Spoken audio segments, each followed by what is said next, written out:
Good to see you too. Congratulations. Just and then you're out. Oh, we'll get let's get the police lights out of the shot. Sorry, we're gonna pull this way just a little bit. Yeah, that's okay. How are you? It feels a lot better in here now without the people, right? I'm sweating. I'm literally sweating. Okay, same. Underneath my hair, it's curly right now. So, to start with, this was a town hall, but definitely a town hall for your gubernatorial campaign. Absolutely.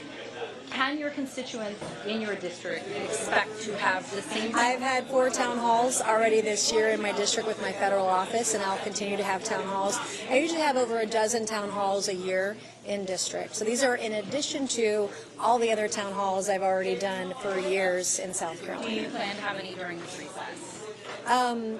This recess, I'm traveling the state, going to different counties. So I think our next one is in Rock Hill, and then we're doing Greenville in my run for governor.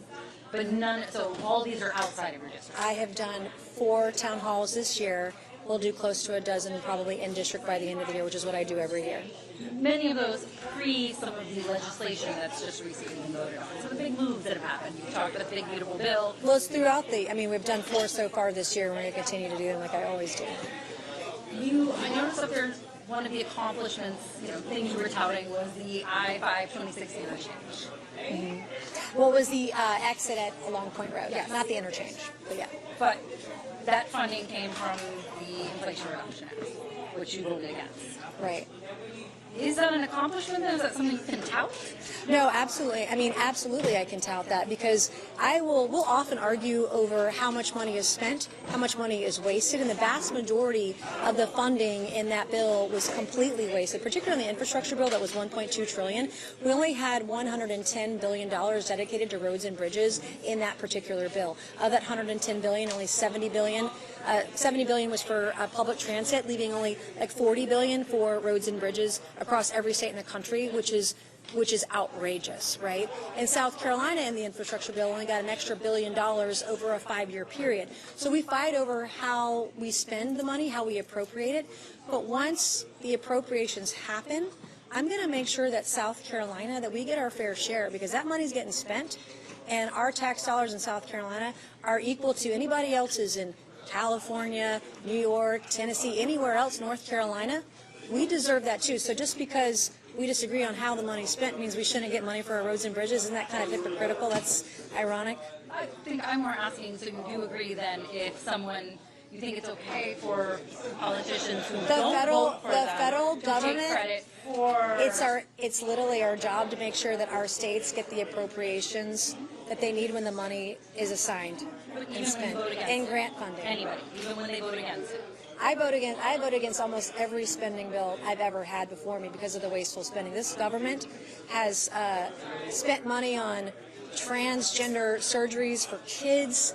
It spent money on putting men in women's prisons.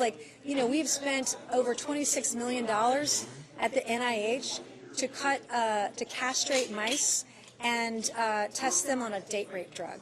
So I, of course, would vote against a bill that did something outrageous like that, but when there's money being appropriated by the federal government, it is literally our job to make sure that we help organizations, government entities, state and local, get those appropriations by supporting them with letters of support, and that's what my office says. That's literally part of the job of being a member of Congress, so maybe you're confused.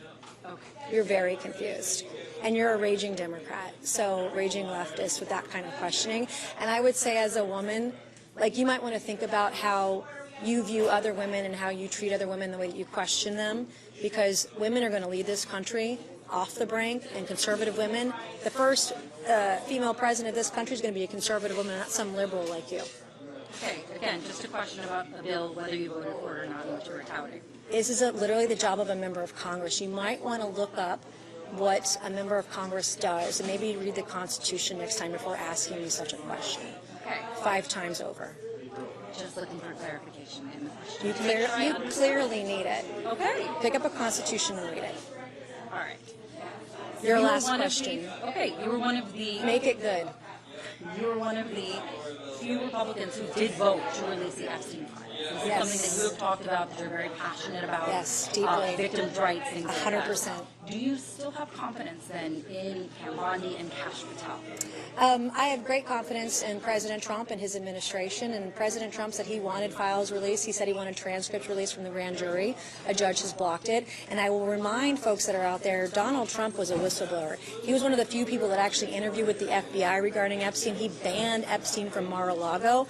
And as a victims' rights advocate, as a survivor, I am going to lay down my life for women and kids and victims everywhere, even if it costs me my career. So I voted to release the Epstein files. I'm a co-sponsor of the bill to release the files, and I will sign the discharge petition when it comes before the House of Representatives in September when we get back from recess.